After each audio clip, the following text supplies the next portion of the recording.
Assalamualaikum warahmatullahi wabarakatuh.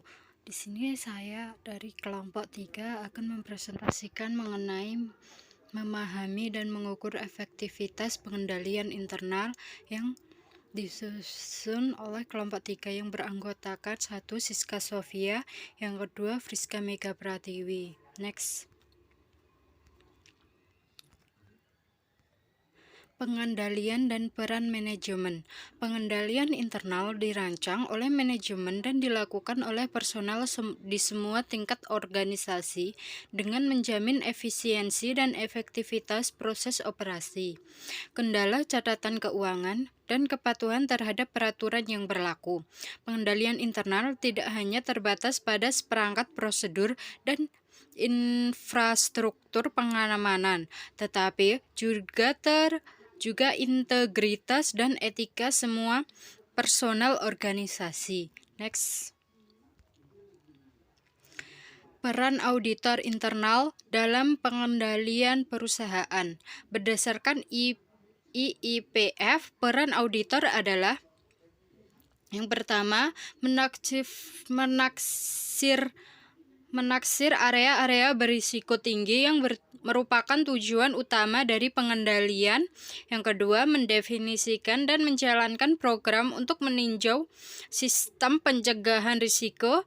Yang ketiga, meninjau setiap sistem dengan melakukan pengujian evaluasi terhadap sistem pengendalian internal untuk mempertimbangkan pencapaian kelima tujuan pokok pengendalian. Yang keempat, memberi masukan kepada manajemen apakah pengendalian berjalan dengan tepat dan efektif atau tidak. Apakah pelaksanaannya mendorong pencapaian tujuan sistem atau pengendalian. Next. Kerangka kerja pengendalian COSO. Unsur yang terdapat dalam kerangka kerja COSO yang pertama, lingkungan pengendalian. Yang kedua, penilaian risiko. Yang ketiga, aktivitas pengendalian. Yang keempat, informasi dan komunikasi. Yang kelima, pemantauan. Kerangka kerja pengendalian COSO.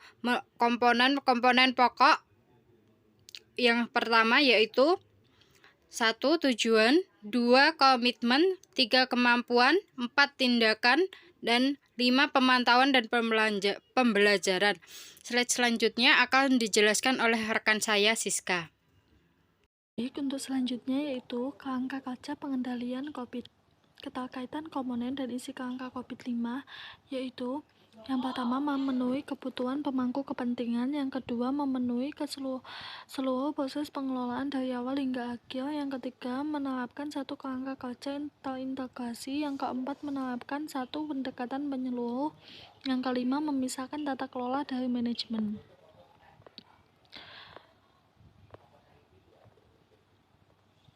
Mekanisme pengendalian. Mekanisme pengendalian mencakup hal-hal tertentu seperti yang pertama, mekanisme pengendalian harus didefinisikan dengan jelas dan dapat dipahami oleh penggunanya. Jika prosedur tidak mengerti oleh karyawan, akan menimbulkan masalah mengenai kesesuaiannya. Prosedur harus mudah untuk dioperasikan dan masuk akal. Yang kedua, mekanisme harus dijalankan untuk memantau pelaksanaan pengendalian. Pengendalian adalah proses yang dimulai dengan penyusunan standar dan diakhiri dengan peninjauan apakah pelaksanaan telah sukses. Yang ketiga, mekanisme harus disetujui oleh manajemen dan karyawan yang akan melaksanakannya. Faktor tersebut dapat digunakan oleh auditor untuk meyakinkan bahwa manajer telah menyetujui berbagai akibat yang akan timbul dari sistem pengendalian internal. Peninjauan dan evaluasi pengendalian internal. Untuk membantu evaluasi sistem pengendalian internal, auditor harus mempertimbangkan 1. Jenis kesalahan dan ketidakteraturan yang dapat timbul. Yang kedua, prosedur pengendalian untuk mencegah atau mendeteksi kesalahan dan ketidakteraturan. Yang ketiga, apakah prosedur telah digunakan dan diikuti dengan memuaskan. Yang keempat, kelemahan yang dapat menimbulkan kesalahan dan ketidakteraturan bisa melewati prosedur pengendalian yang ada.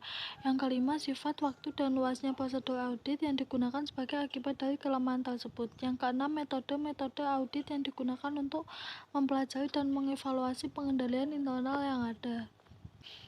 Dari kelompok kami, apabila ada kurangnya mohon maaf.